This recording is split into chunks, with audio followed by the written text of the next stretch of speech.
You left me. You left me. You left. Hello lovelies, welcome back to another girl talk. You guys know that this is literally like my favorite video to do, so we're not even gonna waste any time. This girl talk is a little bit more focused towards hormones and sexual temptation while being a woman. So we're gonna dive in the nitty-gritty. We're spilling the tea and we're talking about the tea in this video, so let's go ahead and get into it. So the first question, we're starting off pretty into it. This is loaded girl talk. I'm just letting you guys know right now. It is the real deal, okay? First question is, how do I stop watching porn?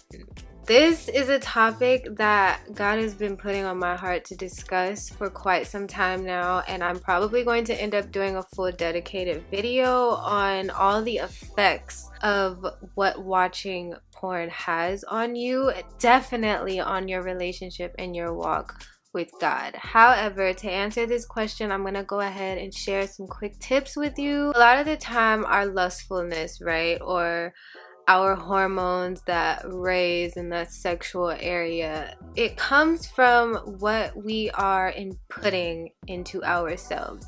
What are you watching? What are you listening to? Are you watching a bunch of shows where every 5 minutes they have sex scenes or they're talking about what they want to do with a guy? Are you listening to music that's literally only talking about sex, imaginative sex, you know? Are you always listening and filling your ears with that? What kind of friends do you have? And what are you talking about with these friends? Is the discussion among your friends always jokes about what they're gonna do on their next one-night stand? What are they gonna wear to the appointment? You know, what is the conversation like? What is the vibe like? What are you inputting in yourself? I made a TikTok about this and I will put what it looks like on the screen if you guys want to go check it out on my TikTok. But you guys, you have to be careful with how often you feed your flesh, because if you do that, especially as a woman, you are going to struggle in the area of watching porn and with masturbation. I'm just gonna tell you right now, you're gonna struggle with it. If you do not feed your spirit, you are going to struggle heavily with that. And this is not to downplay the fact that men also struggle with this, because they absolutely do. But as a woman, we know that because we are created to bring life into the world, we have a way higher hormonal thing going on in our bodies, and the devil knows this as well. So if you are feeding your flesh constantly, you can expect to fall to it constantly, and that's just what it is. There is no way around that, okay? You have to be strong enough. You have to have something that you have inside of you to fight against when you are tempted to watch porn or anything like that, okay? Second question is, how do I have a clean mind? I feel I'm too dirty to be a child of God. Okay, first of all, you could never be too dirty to be a child of God. You are his child, whether you like it or not. Even the people that refuse to acknowledge that he is God or want to say that he doesn't exist, they are still his children. So there's nothing that you can do to separate yourself from the love of God. There's nothing you can do to change the fact that we are all God's children, right? So let's just get that out of the way first. Secondly, how do you have a clean mind? This kind of falls into the first question that I answered. We gotta be careful with what we are feeding ourselves, okay? I am not gonna sit up here and tell you that 24/7 I never have a dirty thought. I would be lying to you. I would absolutely be lying to you. But when that comes, it's like let's refocus. Let's you know, because what am I gonna do thinking about this thought? All that's gonna do is just turn into lust. I'm gonna be lusting after someone or something, or it would lead to actually acting out on that lust, you know, sex before marriage, masturbation, watching porn, all those different types of things, or even just imagining it in your head is not something that we should be doing, okay? Your thoughts are a very complex and intricate thing though. So don't feel bad for just, if it comes up on you, it just comes up on you, because everything begins with a thought. You know, even doing the right thing begins with a thought. So you're gonna have thoughts, but just know that when the wrong thoughts come, cast them out, rebuke that devil. You know what I'm saying? It doesn't make you dirty to have the thought. However, like I said, whatever you're feeding yourself is what you will think about more. So if you are constantly feeding yourself things that are sexual, high in sexual language or high in sexual vision, you know, you're gonna think about more sexual things. Whereas if you make sure that you are consuming things that will feed your spirit, worship music, or just Christian music in general, whatever genre it is, they're not talking about sleeping with people. They're not talking about the tricks that they can do in bed, even though the song may be good. What are they saying? What are you feeding yourself? You know, pay attention to that. Be very, very careful with that. My dad always says this: what you focus on expands. So if you're feeding yourself things to focus on, it's gonna expand. You have to be in control of what you are letting into yourself. Okay, let's accept that, and then let's work on mastering that, okay? So the next question is a little break from the sexual talk, because those 2 questions was a lot to take in, so we're gonna breathe a little bit. How do I explain to my friends who are not Christians that I cannot and will not do certain things? I had a question in, I believe, my first girl talk, where someone asked, is it okay to be friends with people that are not Christian? I do have friends that are not Christian. I have friends who do not practice or believe the same way that I do. However, there are limitations, okay? And that is something that I had to come to accept, and something that you are also going to have to come to accept. If they do not know God, if they have not been saved, they are not going to be able to understand or process the way that we as believers live our life, period. You can explain it to them as much as you want, and they will respect that. But as far as your friendship is concerned, there's gonna be some sort of limitations, because you're not gonna be able to do everything that they do. And 9 times out of 10, they're not gonna want to do the things that you want to do. I want to go and have Bible study on a beach. I don't think that my friends that aren't Christian would be interested in doing that, you know? You do have relationships, you do form bonds with people, and I think that that's okay, but it's just important to know that there is a line that you cannot and will not cross, and they have to be obviously respectful of that. But as long as you know that, and it's not really anything to explain, if that makes any sense. You know what you're not gonna do because you're a child of God, and you know what He tells you to do, and you know what He tells you not to do. If someone doesn't understand that doesn't know God, you can't really hold that against them, because they're ignorant of it and they don't know. So there's nothing to explain, because they won't get it anyway. You have to know that, and you have to stand strong in that. And just pray. Ask God for some Christian friends. Ask God for people that you can commune with, that will keep Christ at the center of the relationship. And I promise you, He will give those people to you if you feel very alone in this, and you feel like everyone around you is doing something opposite than what you know you should be doing. So definitely pray for that. Stand strong, stand firm in your faith, no matter who you're friends with, no matter who you come in contact with. So the next question was a little lengthy. It's, how do I tell a close guy friend that I'm not interested? He's recently been starting to come to church and everything because of our relationship and because I've been sharing with him about God. However, he expressed to me that he is romantically interested and I am not, and I am scared that when I tell him, it will pull him away from God. Wow, girl. Wow, girl. Okay, first of all, here's the thing, okay?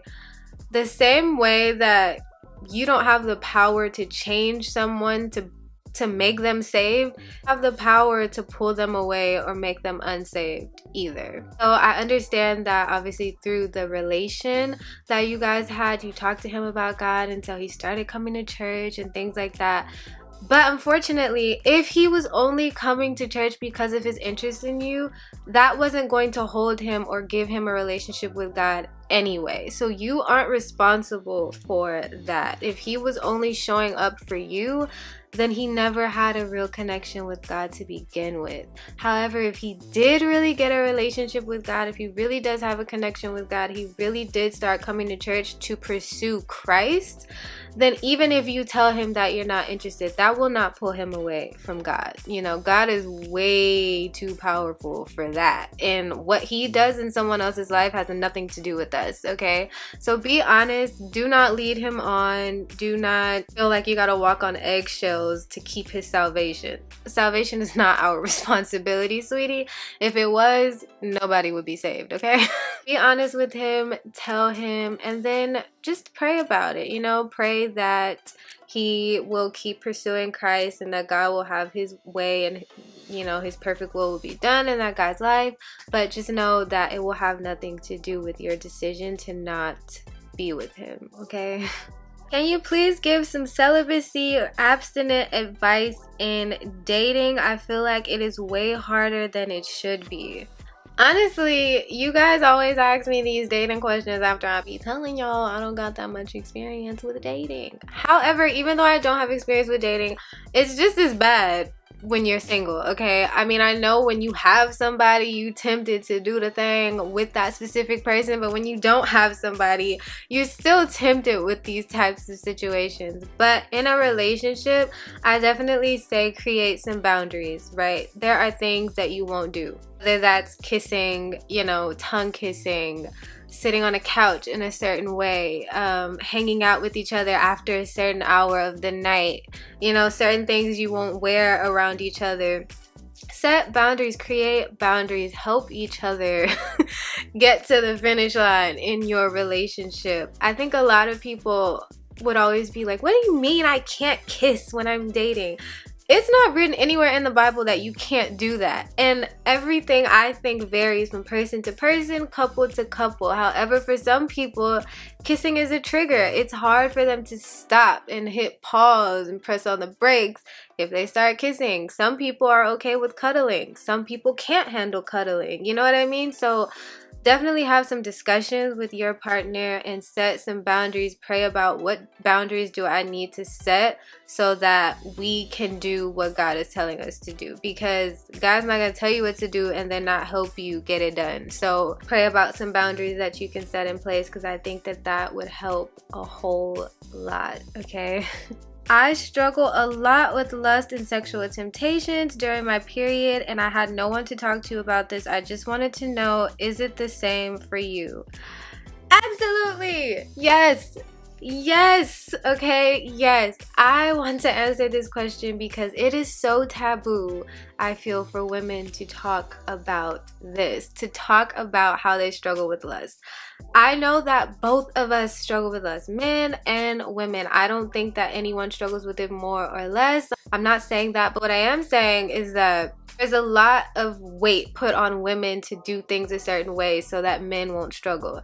But we got struggles too, okay? We got struggles without even seeing them. How about that time of the month is on its way and I'm feeling some type of way just because it's that time of the month. I am feeling a way just because there is an egg leaving that I wasn't ready to fertilize yet. You know, it is completely normal, okay? Do not beat up on yourself about this. Don't beat up on yourself because you're having some stronger temptations or some stronger feelings to deal with around that time. This is normal, okay? God knew exactly what he was doing when he made our bodies. He knew exactly what was being put in there. The whole issue is we weren't ever supposed to have to struggle with temptation, okay? Like, sin wasn't supposed to enter the world, it just did. You know what I'm saying? I got no beef with Eve. You know, I love Eve.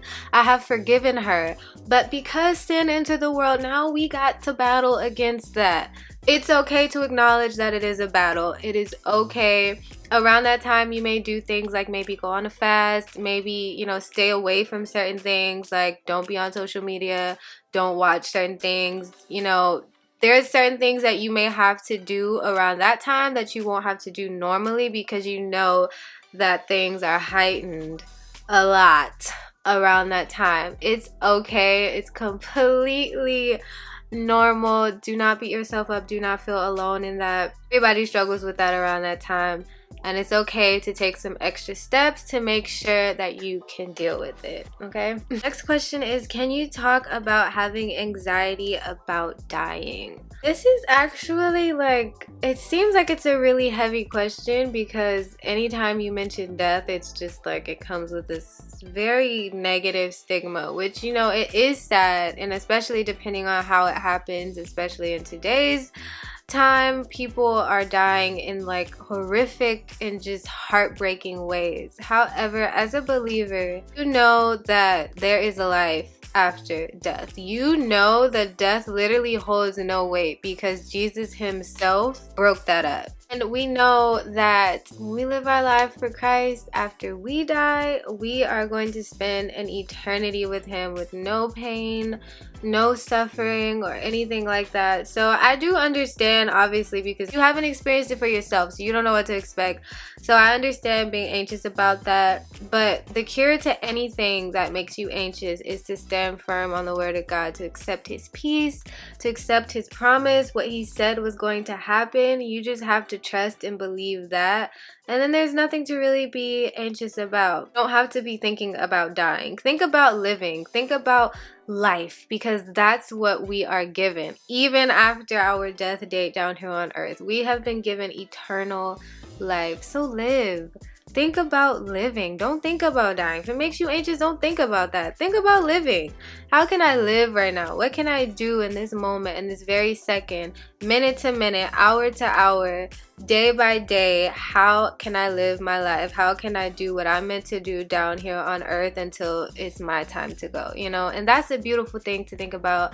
That's a lot less weight, and it's a lot less anxiety, okay? So think about that. Next question is, I have a crush and I stalk their Instagram page to look at their photos all the time. Does this mean that I am lusting after them? You guys, we are really best friends. Like, we are actually best friends. Because let me tell you guys, okay? I'm not gonna say that that alone makes you lustful. Whenever we have a crush, we turn into FBI agents, right? Like, we find out everything that we possibly can. We look at them all the time. Like, I literally describe them to like an FBI sketch artist and like tell them, no, their nose is a little bit bigger on this side and blah, blah, blah, blah, because we look them down, honey, okay? That is just what we do. I don't think that there's anything wrong with looking at pictures of your crush, but I do want to say there's a limit for everything, right? Because you don't want to start idolizing your crush, and you can do that. You can look at them so much and so often that you're just like, oh my gosh, this is the most beautiful person ever, and you kind of you will start getting some little thoughts going on about them if you keep doing that. But also, you just don't want to let anyone or anything about someone become like too highlighted in your mind, right? Because that's idolizing, and we know that that's a sin. We cannot do that, and there's a reason why we shouldn't do that, because then if you start idolizing them, you will of course start having lustful thoughts about them and start imagining things that you can do with them and to them and all that stuff that we should not be doing. So be careful. You know, if you're lurking on their page here and there every now and then, that's completely okay. But if you know, and you know that you know that you know, if you know it's going too far in your head and that's all you can ever think about is looking at them, and you don't even find anyone else attractive because they have just become the image and the label of attraction to you in your mind, pull back a little bit, relax a little bit, mute them, and, you know, let's come back down to earth a little. Because then, yes, that will become a problem. So limitations, all right? Limitations. Draw the line where the line needs to be drawn. Next question is, how do you stay on fire for Jesus? Honestly, you guys, if I'm being honest when I answer this question, because I think this is, a lot of people think this, when you look at someone's life that is a Christian, you think that they automatically know and wake up every single day knowing that they're going to be on fire for God. The honest to God truth is that I don't know that. God is the one that keeps me on fire for him. I will go to sleep and I will wake up the next day and I will pray and I will read even when I don't feel like it, because I'm going to humble myself. Doesn't matter how I feel, I'm going to do what I know I have to do. And I will just get this on fire feeling like I want more of you. I need more of you. You're revealing more and more to yourself to me every single day, and I love this. Life is starting to make sense. Things aren't as scary. Things don't give me as much anxiety. I know how to love myself. I know how to love other people. I have hope. I have joy. I have peace. I have understanding. I have purpose. All these things are things that God will reveal to you. Literally layers and layers and layers and layers worth of these things. The more you grow with him, the more on fire you become for him. It's nothing that you do. You know what I mean? It's literally something that God gives you. That is the best way that I can explain it. But I do want to be honest, because I don't want to sit here and act like the perfect two-shoe, goody two-shoe Christian, because that's not real. Okay, that's not real. What I show you is not what I really always go through and what I really always feel. There's a lot of times where I don't feel like reading my Bible and I don't feel like praying, or there's times where I'm just like, ugh, I don't want this to feel like a task or blah, blah, blah, blah. But you do it anyway because you humble yourself and you know how good God is. And every time you do it, he comes through with some more fuel, with some more fire. He is the one that keeps you in relation with him, not yourself. Alright, so the last question that I'm going to answer today, you guys, is it bad that I only read the Girls Life Application Study Bible? I want to answer this question because I think that other versions of the Bible are great. However, I do think that there's a way that you should study versions of the Bible. I love reading NIV. Me personally, it is so plain and so clear for me, a lot more plain and clear than King James. But when I am reading NIV, I normally always read in NIV, but I will compare scriptures to other translations of the Bible. So always to King James, to New King James. I also like the Amplified and the Message Bible. So if this is a Bible that you know God's speaking to you through and is helping you understand and apply things to your life as a girl, as a woman, that's great. But just make sure that you also have something else to compare it to, so that you're not only reading one version of the word. Be sure that you're getting the full interpretation of what God means to say to you, and you can do that best by comparing it to first the King James and then other versions alongside of that. Okay, alright you guys, that is it for today's video. I have filmed 2 videos in one day today. I feel like my throat is a desert and I need some water. I'm gonna start like drinking some tea or something for these girl talks. Like, I think that would be cute. What do you guys think? Comment down below. Anyways, I love you guys. Be sure to follow me on Instagram, on TikTok. We are almost at 50,000 followers on TikTok. I cannot believe it. I love you guys so much, like literally so much. So be sure to subscribe, hit that bell so you'll be notified every time I post a new video, and I will see you guys in the next video. I love you. Mwah. Goodbye.